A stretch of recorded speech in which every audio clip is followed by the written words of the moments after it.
Dan Saudara, Polda Sumatera Utara terus mendalami keterangan para tersangka guna mengungkap motif dalam kasus pembakaran rumah wartawan di Kabupaten Karo yang menewaskan 4 orang. Hasil pemeriksaan ternyata terungkap jika tersangka yang memerintahkan 2 eksekutor melakukan pembakaran pernah dihukum penjara dalam kasus pembunuhan.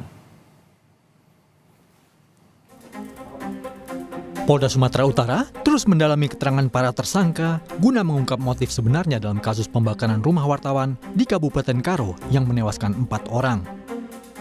Hal tersebut disampaikan Kapolda Sumatera Utara, Komjen Agung Setia Imam Effendi kemarin. Tersangka ketiga yang berperan sebagai pemberi perintah dan membayar 2 eksekutor berstatus sebagai residivis. Dia 2 kali dihukum penjara, salah satunya dipenjara dalam kasus pembunuhan. Polisi juga akan melakukan pemeriksaan psikologis terhadap para tersangka agar dapat menyimpulkan motif sesungguhnya di dalam kasus pembakaran rumah wartawan di Kabupaten Karo. Sejauh ini, polisi baru menetapkan 3 tersangka dan belum menyimpulkan motif dalam kasus ini. Yang bersangkutan sudah 2 kali ya menjalani hukuman, dan tentu ini menjadi background yang kita akan lebih kuatkan lagi. Ada akan pemeriksaan psikologi para pelaku juga sedang akan kita siapkan baterainya yang tepat, artinya nanti akan kita bisa menangkap apa yang ada dalam pikirannya, apa yang dalam kepribadiannya, dan kemudian kita akan bisa mengungkap lebih dalam lagi apa yang menjadi motif daripada yang bersangkutan. Pekan lalu, putri korban Eva Pasaribu didampingi LBH Medan mendatangi Pusat Polisi Militer Angkatan Darat. Pihak keluarga meminta pihak TNI mengusut kematian keluarganya yang diduga melibatkan anggota TNI dalam kasus ini. Meski sebelumnya Panglima TNI membantah ada anggotanya yang terlibat. Saya rasa dari Polri sudah mengatasi ya untuk yang rumah wartawan dibakar itu sudah diatasi oleh Polri ya.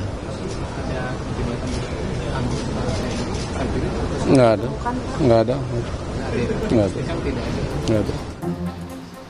Usai melaporkan ke Puspom Angkatan Darat, keluarga korban melaporkan kasus tersebut ke Komnas HAM. Mereka meminta Komnas HAM turun langsung untuk menyelidiki kasus tersebut serta memanggil pihak-pihak terkait.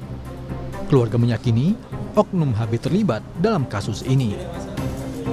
Karena bukti-bukti kami juga udah cukup untuk mengarah ke situ, makanya kami hadir sampai hari ini ke sini, ke Jakarta, agar ditelusuri lagi dahulu, diperiksa.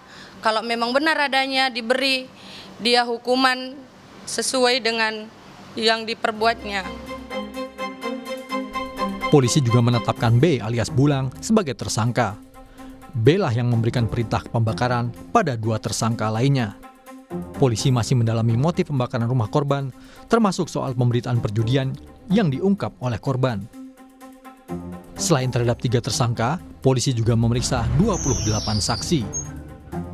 Saat ini polisi terus mendalami terkait dengan motif apa B menyuruh melakukan pembakaran rumah terhadap korban.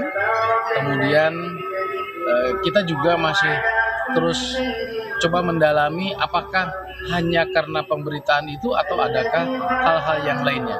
Jadi kita tunggu proses pendalaman yang dilakukan oleh penyidik untuk kita bisa menyimpulkan motif yang terkandung di dalam peristiwa ini. CCTV merekam aksi eksekutor pembakaran rumah wartawan Riko Sempurna Pasaribu di Kabupaten Karo, Sumatera Utara.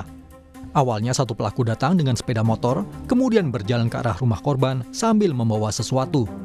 Tak lama, rekan pelaku datang menyusul ke lokasi dengan mengendarai sepeda motor. Usai api menyala, 2 pelaku meninggalkan tempat kejadian, Kamis 27 Juni lalu. Nyawa Riko Sempurna Pasaribu melayang dalam kebakaran di rumahnya. Dalam kebakaran itu, ditemukan 3 jasad lainnya, yakni istri, anak, serta cucunya. Kebakaran menuai perhatian karena dianggap janggal oleh pihak keluarga maupun rekan korban. Hal ini karena kebakaran korban terjadi saat korban tengah fokus meliput judi di Tanah Karo. Tim Liputan, Kompas TV, Karo, Sumatera Utara.